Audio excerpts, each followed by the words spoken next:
The forest of Zitharon was alive with sound, but not the kind that welcomed travelers. Every rustle in the thick undergrowth, every distant cry made even the bravest beings hesitate. Trees twisted in strange shapes, their glowing leaves casting flickering shadows across the rocky ground. Somewhere in this alien wilderness, a small figure huddled against a jagged rock, trembling. Lyra, barely 8 years old by human standards, pressed herself tightly into a crevice. Her large, luminous eyes shone in the faint light, reflecting fear and confusion. Her skin, pale with a faint bluish glow, pulsed softly with her heartbeat. She had been left behind alone when a pack of monstrous creatures had attacked her colony's research expedition. She didn't fully understand what had happened. One moment her parents were near, scanning the terrain with their instruments, and the next they had vanished into the chaos. The creatures had not eaten her yet. They didn't seem to consider her a meal, perhaps because she was too small or too fragile. Instead, they had left her trapped, circling the canyon with low growls that vibrated through the air. Lyra's tiny hands clutched at the cold rock.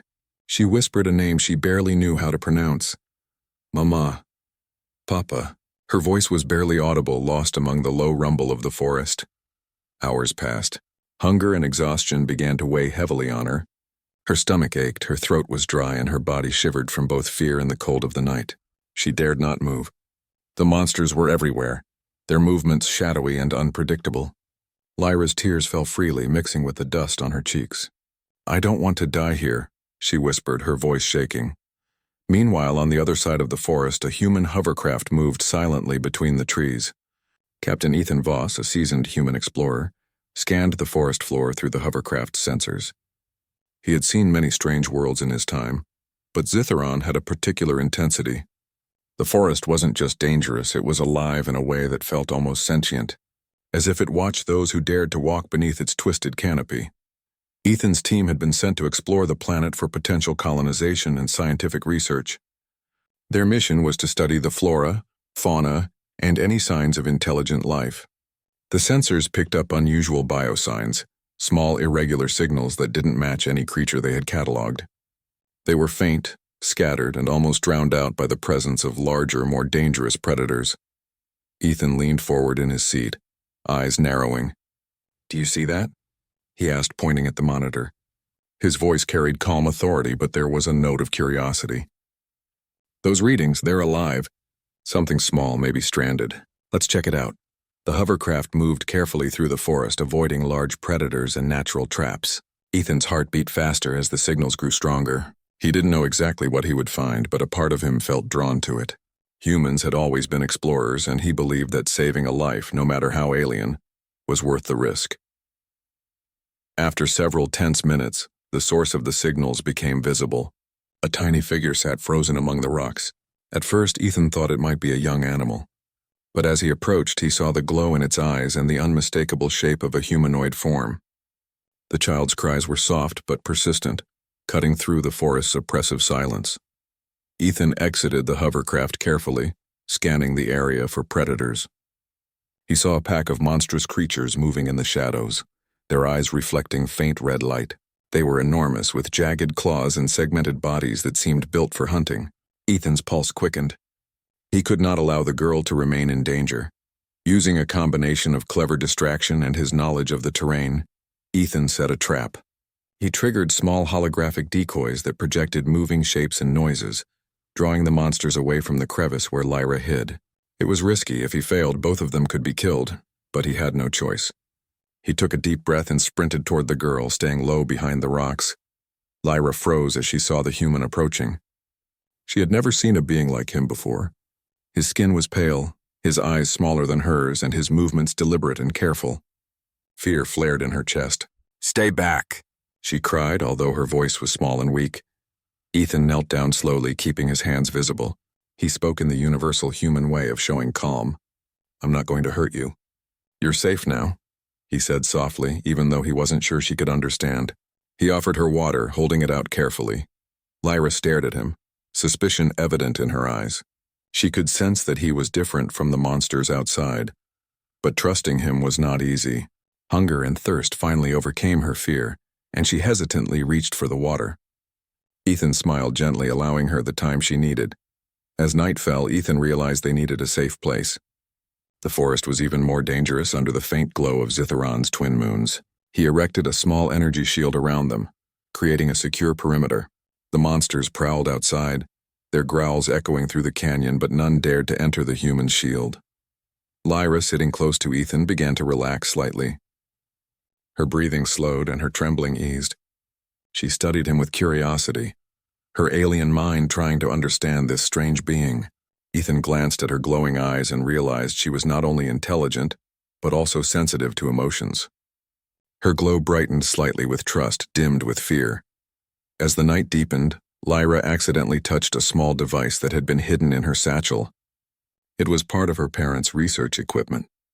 A holographic map projected into the air, showing locations of other colonies, dangerous zones, and points of interest across the forest. Ethan's eyes widened as he studied the map. "This is incredible," he murmured. "Your parents were explorers too, weren't they?" Lyra nodded slowly. Her glowing eyes flickered with hope. She wanted to explain, but words were hard. Ethan understood, though, and he promised her silently that he would find out what happened to her parents. He would not leave her alone again. Hours passed in quiet. Ethan shared rations with Lyra and taught her simple ways to stay hidden and safe. He showed her how to recognize signs of predators, how to read the forest's subtle movements, and how to trust her instincts. Lyra, in turn, began to guide him using her knowledge of the alien flora and subtle cues that only a native could notice. By dawn, they had formed a fragile partnership. They were two very different beings, one human, one alien, but both determined to survive. Ethan felt a growing sense of responsibility for Lyra, while she began to feel a spark of trust and even admiration for the human who had saved her. The first rays of light illuminated the alien forest, casting everything in surreal colors. Ethan and Lyra looked out over the canyon.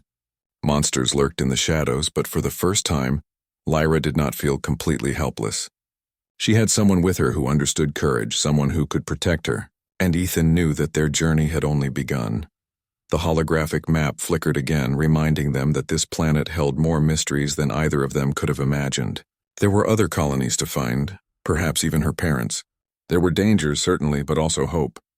Together, they would face whatever came next. Ethan glanced at Lyra and she met his gaze. No words were needed. In that silent understanding, a bond was formed, one that would carry them through the trials ahead. This was not just a rescue. It was the beginning of an alliance, a partnership that could challenge even the deadliest threats of Zitharon. And for the first time since the attack, Lyra felt the tiniest spark of something she hadn't felt in hours: hope. The sun rose higher, casting Zitharon's strange orange light across the dense forest. Ethan and Lyra had survived the first night, but danger was never far. The holographic map from her parents' device hovered between them, showing faintly glowing points scattered across the forest. Some were safe zones, others marked danger. Lyra's small fingers traced the projections, her glow pulsing faster as she recognized familiar landmarks. "We should start here," Ethan said, pointing to a cluster of points that looked like abandoned research stations. "Maybe your parents left clues." Lyra nodded, gripping his hand tightly. Though she had grown to trust him, the forest still frightened her. Her large eyes scanned the canopy constantly, searching for predators that might strike without warning. Ethan had trained her well the night before, how to notice shadows, listen for movement, and sense danger. But she was still just a child, fragile compared to the monsters that roamed Zitharon. The journey was treacherous. The forest floor was uneven, covered in thick moss, spiny plants, and sudden drops that could swallow a careless step. Strange creatures scuttled along the ground, some harmless, others clearly predatory. Ethan led carefully, using his scanner to detect motion beyond what Lyra could sense. "Stay close," he whispered. "No sudden movements. Remember the lessons from last night?" Lyra nodded, her small frame pressed against his side. She began pointing out alien plants that could be eaten or used to make water safe to drink. Ethan was impressed. Despite her age, her knowledge of the planet was invaluable. He realized that this little alien girl was more than just someone to protect. She was a guide, a navigator, and a source of hope. As they approached the first abandoned station, signs of a struggle were obvious. Walls were torn apart, equipment smashed, and strange claw marks etched across the doors. Ethan motioned for Lyra to stay back, examining the area first. He noted footprints that did not match any creatures cataloged in the station's old logs. The attackers had been careful, almost intelligent. Lyra stepped forward, her glow dim as she scanned the debris. "My parents," she whispered. Her voice trembled. Ethan put a reassuring hand on her shoulder. "We'll find them," he said firmly. "They're smart. They left clues for you." Inside the station, the equipment still functioned partially. Holographic screens flickered, showing fragments of recordings. Ethan activated them carefully. A human-like voice explained the research, studying the forest monsters' patterns and tracking a rare energy source that could sustain life on Zitharon. Lyra's eyes widened. Her parents had been close to an important discovery before being attacked. Suddenly, a low growl echoed through the broken station. Ethan's instincts kicked in. "Stay close," he hissed, pulling Lyra behind a reinforced console. From the shadows emerged a massive predator, the alpha of the pack, its scales glinting in the sunlight that filtered through cracks in the roof. Its eyes locked on them, calculating, intelligent. Ethan knew that brute force alone wouldn't work. He quickly scanned the room and noticed containers of volatile gas used in the station's experiments. With precise aim, he triggered small explosions to create smoke and distraction. Lyra, understanding instinctively, activated a small device from her parents' kit that emitted a high-frequency pulse. The creature recoiled, momentarily disoriented. They ran, ducking through corridors and using the station's remaining defenses to their advantage. Lyra led the way, her knowledge of the layout guiding them through hidden passages. They emerged into a narrow canyon outside, panting and exhausted. The alpha lingered at the entrance, snarling, but eventually retreated into the shadows. Ethan crouched, placing a hand on Lyra's shoulder. "You were amazing," he said. "Your instincts saved us." Lyra's glow brightened slightly at the praise, but fear still lingered in her eyes. "I don't want to be alone again," she whispered. Ethan smiled gently. "You're not alone. I'm here, and I won't leave you." For the next few hours, they followed the holographic map, moving carefully through swampy areas filled with toxic gases and forests thick with predators. Lyra's small size and agility made her ideal for scouting narrow paths and climbing dangerous terrain.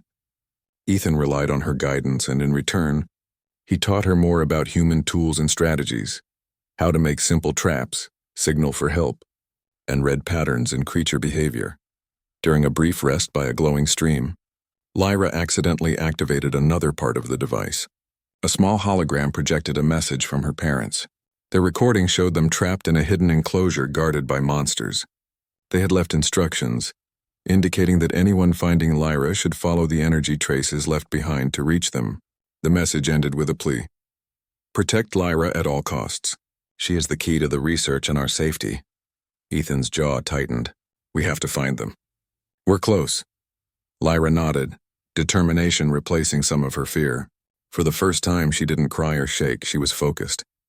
Together, they moved through the forest with renewed purpose. The journey grew more difficult. Nightfall brought larger predators, ones capable of tearing a human apart in moments. Ethan and Lyra built temporary shelters using energy shields and natural barriers. Each night, they shared stories. Lyra spoke of her homeworld and family. Ethan spoke of human colonies and space travel. Despite the danger, they were forming a bond that transcended species. A partnership built on trust, respect, and shared survival. One evening, they reached the outskirts of a massive valley. The air shimmered with energy readings from the device, indicating that her parents were very near. The monsters grew more aggressive, sensing the human-alien presence. Ethan and Lyra hid in the shadows, observing a group of creatures surrounding a small structure that matched the description of the enclosure in the hologram. Lyra's eyes glowed brighter than ever. "That's them," she whispered.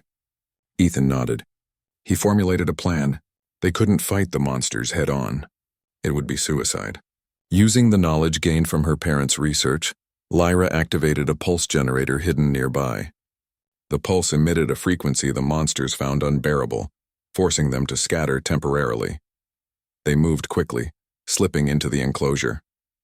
Inside, her parents were alive but weak, trapped behind barriers that hummed with energy. Tears filled Lyra's eyes as she ran to them. Ethan worked to disable the energy locks, using his tools and knowledge of human engineering combined with Lyra's guidance. Together they freed her parents, who embraced Lyra tightly. "Ethan, you saved her," her father said, voice hoarse. "We thought she was lost forever." Ethan shook his head, smiling slightly. "She saved both of us too. Her instincts, her knowledge. She's incredible." Lyra blushed, glowing softly, proud yet humble. The reunion was short-lived. The Alpha and its pack were returning, drawn by the disturbance. Ethan, Lyra, and her parents prepared to leave, using every trick and trap they had learned. Smoke bombs, pulse devices, and rapid movement allowed them to escape the enclosure. Lyra's parents followed her guidance, showing that the child had become a capable leader despite her age. They ran through the night, heading for a safe zone marked on the holographic map. Monsters pursued them, but Ethan's tactical planning and Lyra's local knowledge kept them just ahead.